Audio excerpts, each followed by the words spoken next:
T gang. It's your boy with the fat SwaggyReacts, and we are back with another reaction video, man. And shouts out to Mr. Nightmare, man. We got a scary one for y'all tonight, man. We're gonna be checking out 3 scary, true, lockdown horror stories. Now, y'all know, parts of the world, certain cities are opening back up, and then certain cities are still on lockdown. But y'all know places like Atlanta, I think they were saying Florida or Texas or something, are literally butt wild. There isn't no quarantine. No COVID down there, bro. People are just out there freely, for real, bro. But this is what we're gonna be checking out today. If you guys checking this video out for the first time, I drop one of these every night at midnight, man. So hit that subscribe button, hit that bell, and most of all, hit that thumbs up button, huh? You feel me? Let's try to get this video here to 200 likes, man, or whatever. So you guys get it to the like goal, and I'm gonna give you guys more Mr. Nightmare reactions. Know what I'm saying? So without further ado, gang, let's get into it, man. Let's rock. Oh, I'm sorry. Volume 4. My bad. Volume 4.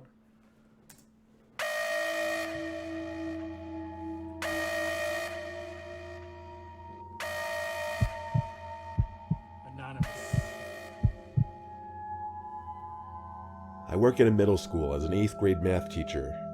Some of you may assume that means I'm 38 or something, but I'm actually only 26. I was hired young.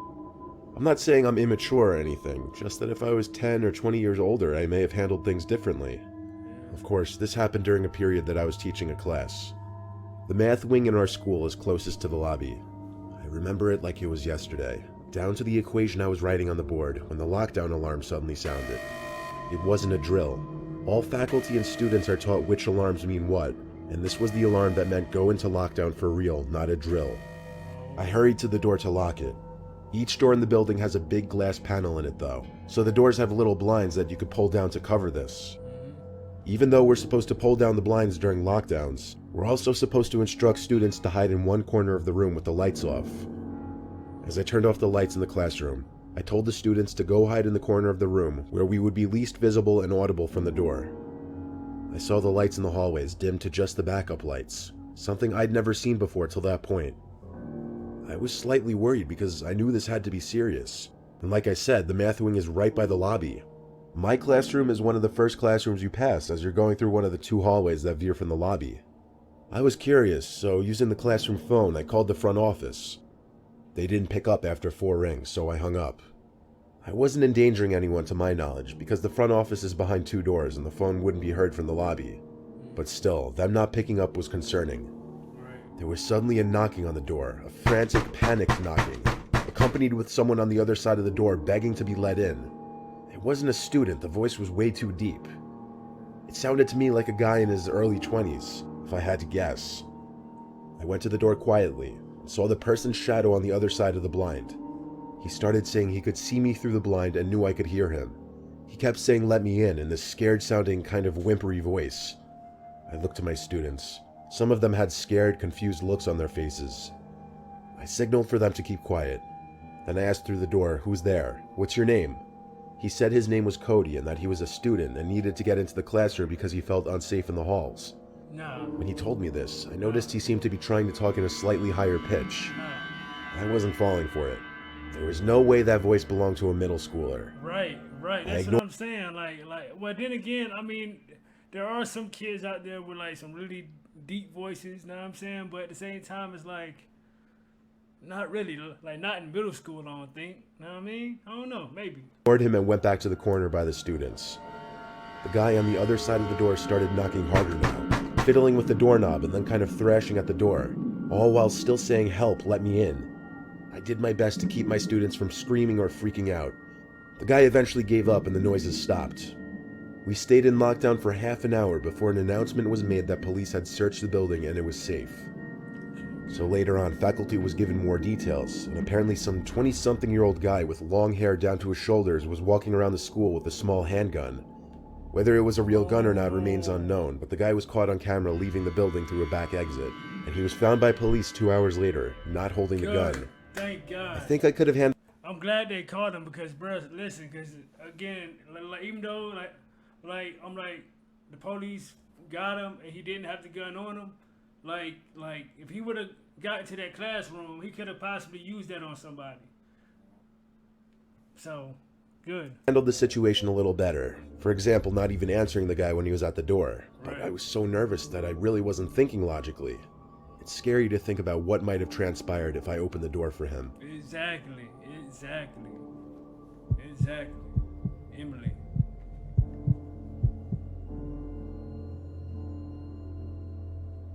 This was back in my university days, not too long ago. I was in between classes with an hour-long gap. I had to go to the bathroom, but I didn't like using the bathrooms that most other people use. There were a couple restrooms on campus that were never really used. For example, the activity center building's bathroom. Our school's activity center was usually a ghost town during early day hours, and it was next to the building where I'd be having my next class, so it wasn't like it was far away. Inside the lobby of the activity center, some guy was sitting on a desk looking down at his phone. He looked up at me as I passed and said good morning. I said it back and proceeded around the curved hallway to the restrooms. While I was in one of the stalls, the door to the restroom opened and a man asked if anyone's in here. Being that it was the women's restroom, I was a little weirded out by that. I didn't answer. The door to the restroom closed, but I heard footsteps come up to my stall and stop. There was a light tap on the stall door with one of his fingers, I'd presume. Then, in that ever so tiny crack in the door, I saw the man pressing his face up through it. Oh, I saw his eye looking. No. See, these are the type of weirdos that we need to stay away from. Know what I'm saying? The peeping toms and the weirdos that try to do, like, you know, like weird things to women, bro. Like, come on, bro. Like, why are y'all even here? Like, Crack in the door. I saw the man pressing his face up through it. I saw his eye looking in for a second. I gasped and said, "Someone's in here." He replied back asking why I didn't answer him, then told me this building and all nearby buildings are going into lockdown because of an apparent student who was sighted with a weapon. I didn't understand why he was in the women's bathroom with me though. right. I left the stall to be face to face with him, and it was that guy that was sitting on the desk before. I was guessing he was the front desk worker or whatever for this building. He had to be trustworthy. He showed me a text on his phone from a random number, and it was a warning from the university to stay inside whatever building and classrooms you're in and to lock all the doors due to a potentially armed individual on campus. I found that alarming, so I felt comfortable with him going to blockade the bathroom door with a garbage bin. After he did that though, the two of us just stood in the bathroom together, awkwardly. Like, I was trying to ask him for more details about the potentially armed person on campus. He said he had no other information on it though. Something about the way he was looking at me relentlessly, like no social cues or when to stop staring at me. I felt uneasy. Bro, please don't tell me that, like this is the guy that they're talking about and she's literally face to face with a killer or possible killer. Pulled out my phone to create a buffer, and as I was on my phone, I thought to just look for a similar text from the school that he showed me, but I didn't get any text from the university. I went to the school's website, which would often have news and alerts. It didn't have anything about it though. I asked this man's name, and he said his name was Eli, that he worked in the building. Now that I thought about it though, his outfit consisted of light blue bootcut jeans with brown boots and a gray hoodie. He looked, if anything, like a maintenance worker. Instead of trying to continue the conversation with him, I was on my phone texting friends, any friends who I knew were on campus at the moment, asking if they heard anything about this armed person. I had 2 friends text back saying no, class was in session like normal. Here we go. See? I looked up at the man, who was now even closer to me. Time stopped moving in that instant. He looked at the door, then whispered to me that he thought he heard something, and that we should make a move to one of the stalls and hide. I froze, both physically and mentally. He started to walk up to me with his arm. Nah, see me? Y'all already know my slogan. You already know my slogan. You about to catch a hot one, my guy. Ain't no way. Couldn't. No. I froze, both physically and mentally. Nah. He started to walk up to me with his arms slightly extended out to nudge me into one of the stalls with him. At this point, the only thing I could do was scream, as loud as I could. I caught him off guard, and I think he went into full-on panic mode, because he looked around the room and then hurried to move the trash bin away from the door and storm out of the bathroom. I proceeded to leave the bathroom a few seconds after him, running to the nearest exit. From there, I called my mom to cry to her about it. She actually called campus police for me and then drove to the school to meet me, and that's when I told campus police about the man, with my mom there to support me. Like Like, and that's what parents do. Like, if they find their daughter or son or whatever, like their child in danger, like they're gonna make that trip to go see what the hell is going on, and they go like in the second that they get there, like we're like I'm pretty sure like they're gonna raise hell at the staff, at the police department, and all that. Like for real, man. Especially if it's a life and death type of situation. What? Drove to the school to meet me, and that's when I told campus police about the man, with my mom there to support me.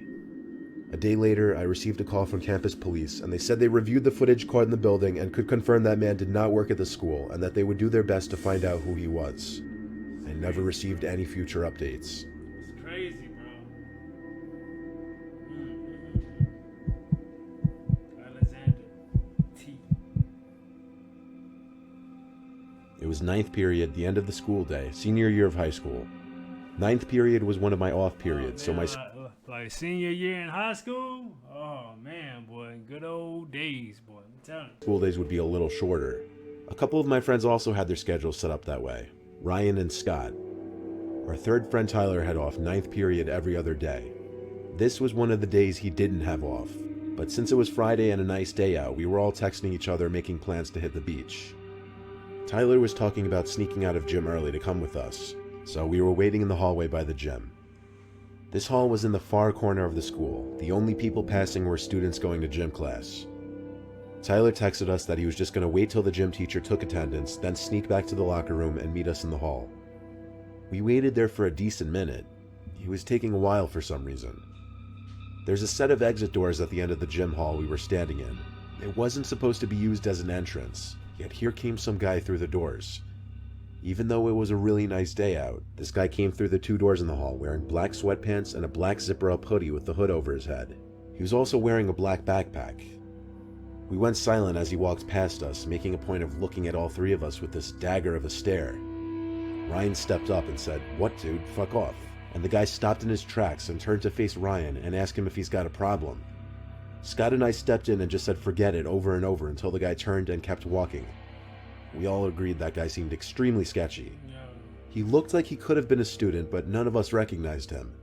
He had a little facial hair, but it was kind of patchy though. A few minutes later, we texted him asking him to hurry up, and he texted back he couldn't sneak out just yet since we're in lockdown. This was a shock to us because we weren't aware of this. He said the gym teachers announced it and everyone was hiding in the locker rooms. We also just realized the doors separating the gym hallway from the actual locker room hallway were closed and locked. We immediately linked it to that creepy looking dude dressed in all black who just walked past us. Right. The reality hit us so much harder when there were these popping sounds from down one of the hallways. At first they sounded like maybe a teacher slamming books on a desk as if to wake a student up or something. But we quickly put two and two together and realized they were gunshots. The sounds of students screaming quickly followed. Next thing we knew, we saw that guy in the black appear down the hall, and he was running full speed towards us. The three of us ran out the two doors that the guy entered from, and all the way to the woods next to the school. In that moment, I felt the curtains of life slowly closing, and the thought of death becoming a reality. I looked back twice as we ran, and saw that guy was chasing us, but he was kind of far away.